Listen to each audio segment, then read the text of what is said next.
That's Nick. And that's Joseph. And today we're here to talk about Sallywood, the directorial debut of Xaque Gruber, which is being released courtesy of Buffalo Bee Productions on November 14th, 2025. Directorial debut. Yes, has worked as an executive assistant for many years. Of course, we know Sally Kirkland died on November 11th, so days before the release of this film. Yes, was shot in 2019.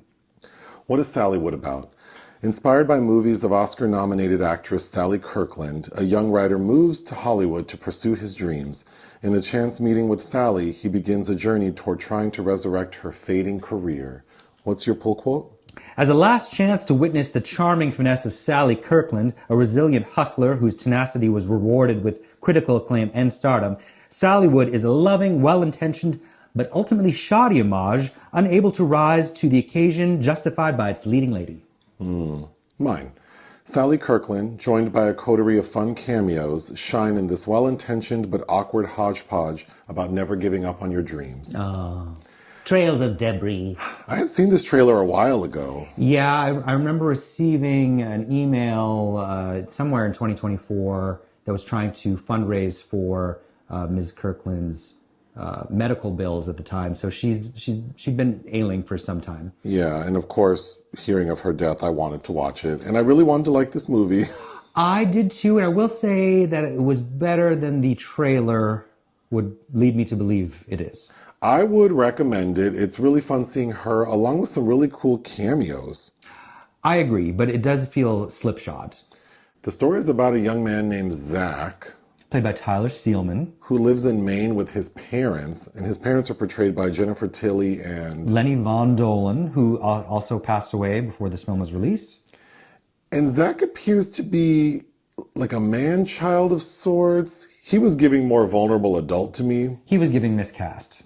But when he was a kid, he became fixated with Sally Kirkland after there was a local video store fire, and his dad bought a bunch of VHS cassettes, and this little boy watched Anna on repeat.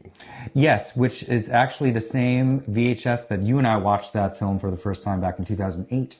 Which is the film Sally Kirkland was nominated for an Academy Award for. And won a Golden Globe, co-starring Paulina Portskova.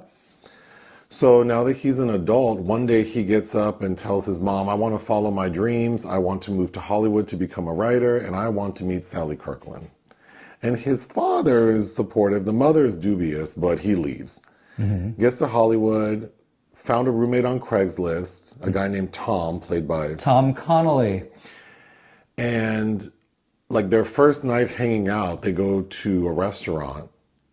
Zack sees a portrait of Sally Kirkland on the wall. Hanging next to Keith David. Asks the server, does this lady eat here? Oh, Sally? Yeah, she's in here all the time. In fact, she just left with her takeout order. Zack follows her to an art gallery where she's presenting her work. And immediately she says, are you my assistant? He says yes.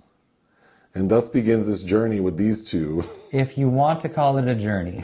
It is a hodgepodge, but I guess the main storyline with those two is that she just needs a lot of help in general. Yes, she's trying to mount a comeback. Her agent, Clem, played by Eric Roberts, is no help. No help.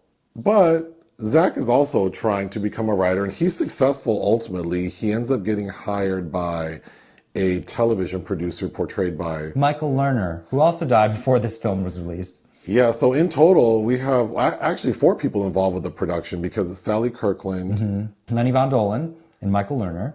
And then like the first AD, I believe, Alan Lopez. Yeah.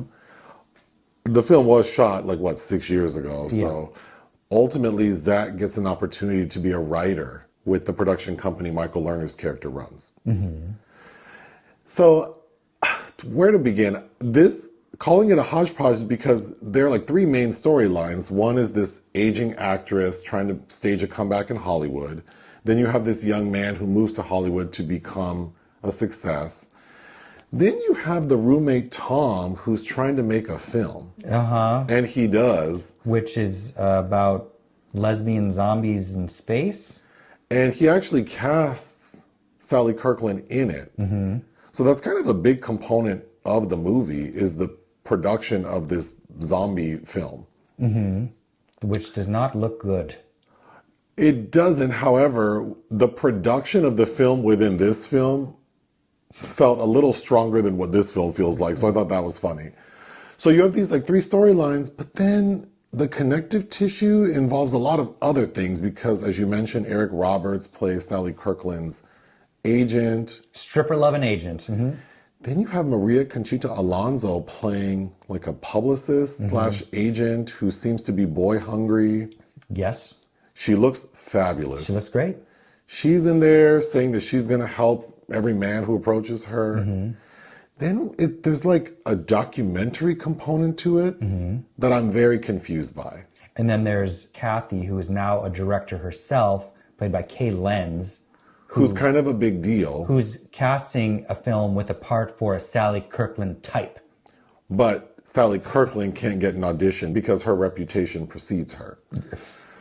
So, yeah, there's a lot going on, but the documentary component really confused me. Yeah, we get these confessionals that are they're made to look like they're shot on an iPhone. Mm-hmm, like Jennifer Tilly giving a confessional about Christmas because Sally Kirkland goes to Zack's home in Maine for Christmas. The holidays. I don't know why we had that. There's a scene involving FaceTime, but that's not what FaceTime looks like. Well, that's separate from all this. Yeah, we get a scene where Zack's parents call him on FaceTime or some video conferencing thing. Uh-huh. But the way it's shown on screen is like you're recording something with your video, but then screenshotting that.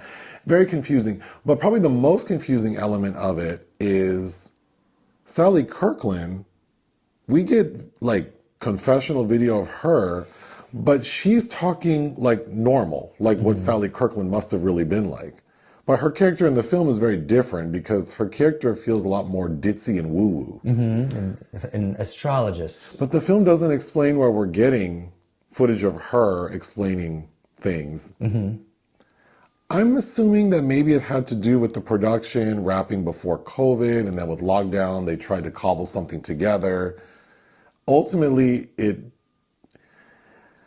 I did enjoy this to a degree because of who's in it. I think Sally Kirkland is kind of vibrant, and she has a lot of credits on her resume. I mean, if you haven't seen Anna, that's fantastic. The gripping, profound performance in that. When she was nominated for the Academy Award, who else was in that category? Well, Glenn Close for Fatal Attraction, Holly Hunter for Broadcast News, I believe Meryl Streep for Ironweed, and of course Cher won for Moonstruck. But, that was an independent film production, and she hustled to get that nomination. She called in favors with Andy Warhol, who she had worked for, to help her advertise it, because I think he had a platform then, a talk show, I think, and then Rex Reed, who wrote a glowing review. So I think the homosexuals have always been very kind to Sally Kirkland. But, she died the same week as Diane Ladd, and I happened to watch some of a film they did together in 1991 that's not very good called Forever. But she always seemed like somebody that was going to give it 100, even if the production didn't kind of match her talents. I feel like she also gives a good performance in this film. Yeah. I agree. She's vibrant. She's sharp.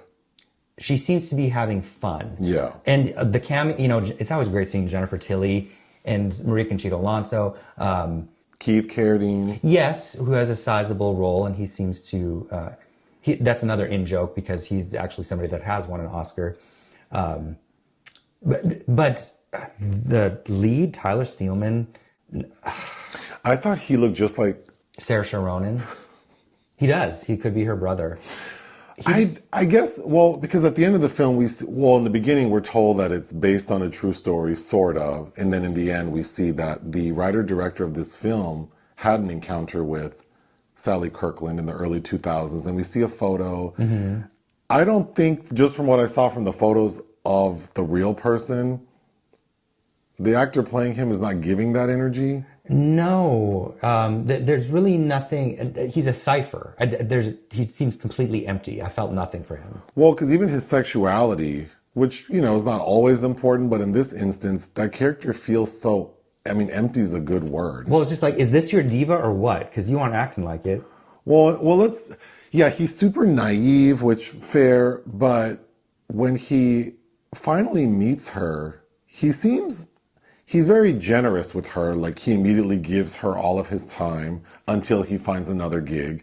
She never really pays him. At one point, she gives him a $32 check that she tells him to deposit right away. I mean, that sounds very LA.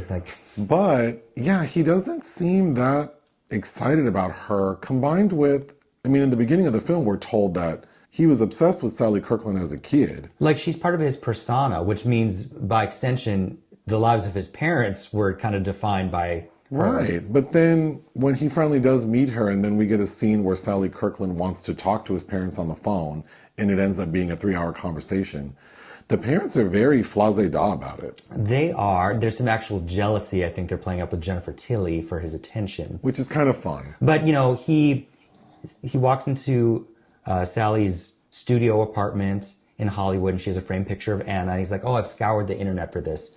And the poster ends up being a gift to him. But it's like, you did not scour the internet. I scoured the internet in the late 90s, and eBay was my friend, and I found anything vintage Sigourney that was made, Sigourney Weaver, that was my diva. I was able to find posters. That's an Oscar-nominated film, sir. You could have found that poster. Let me get through these notes. The film opens actually with footage from Sally Kirkland's Golden Globe win. So that was lovely.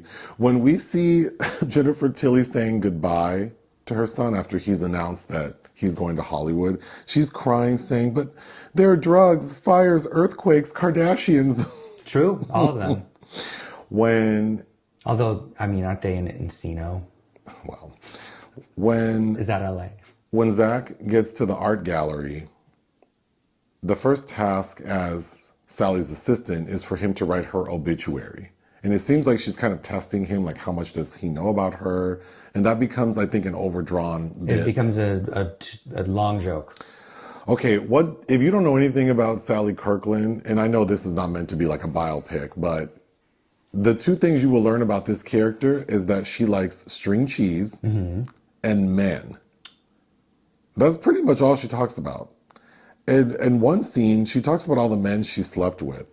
And it's a pretty extensive list. Yes. We have Bob Dylan, Chris Christopherson, Dennis Hopper, Maximilian Schell, Keira DeLea, Robert Shaw, John Voight, John Corbett, John Ritter, Raul Julia, Dustin Hoffman, Albert Finney, Ray Liotta, Ted Koppel, and then she says Rip Torn gave her her first orgasm. You know, Rip was married to Geraldine Page when he was quite young and Geraldine was older. And there's a Geraldine Page reference. There's some Geraldine Page shade in here. Yes, there is. Because she says, I can still win an Oscar even if I have to be as old as Geraldine Page, bitch. I did think it was funny when Sally Kirkland calls the parents. Both of them feel like they need to fix their hair to get on the phone. And then it's a long drawn out phone call and they actually hang up on her. Okay. When they're on the phone, I think at a point Sally Kirkland says, like, Bob Dylan is the greatest singer ever. And Jennifer says, Bob Dylan, greatest singer ever. He's okay, but he's no Al Jarreau. That was funny to me. There are little funny bon mots. Okay. I think what really sets this movie back is the roommate plotline. I do like the actor playing Tom.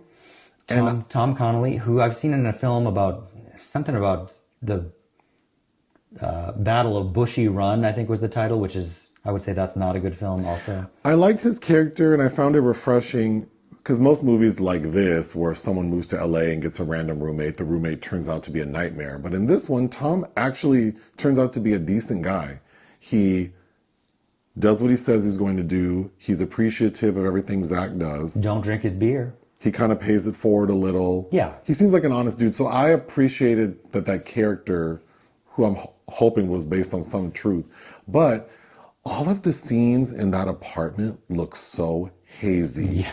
Then the air quality is not good in there. Tom's job is to be like a chauffeur / bodyguard for some strippers. And those two strippers, one whose name is Poundcake, they were doing what they were asked to do, but I just think that they really brought down, because it was hokey. It's hokey, particularly because the lead is so like milquetoast and affected that it just, for no reason. I don't know.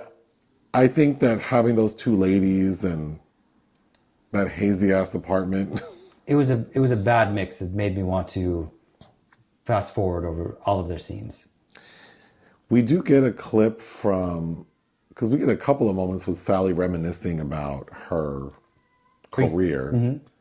Also, her apartment's pretty cute because she has a lot of memorabilia in this tiny studio. But at one point, we see her on the Arsenio Hall show. Mm-hmm.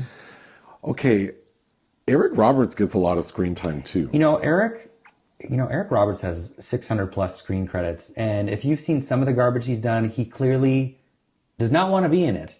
He does seem to be happy here. Yeah, he seems like he's having fun. We're told that he likes to just go to the strip club, and so we get a scene at a strip club with Zack, his roommate. And Bibi's working there too.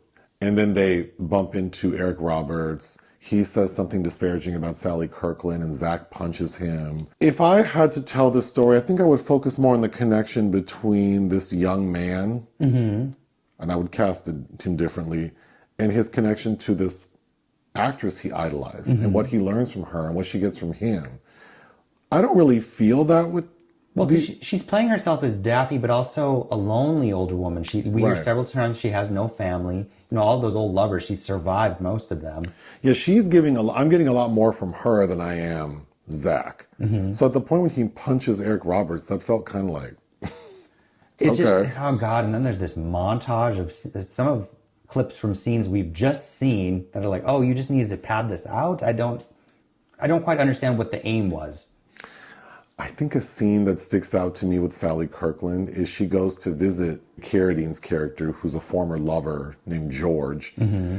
And she parks in front of his house, and when she leaves, there's a parking attendant giving her a ticket because she was in a no parking zone. Even though that makes no sense. Even though they're in a residential area, I don't know what that was. But Sally puts on a performance. She starts crying, and it's very obvious that she's trying to act her way out of a ticket, and she does. And I thought she was actually quite cute in it. I agree.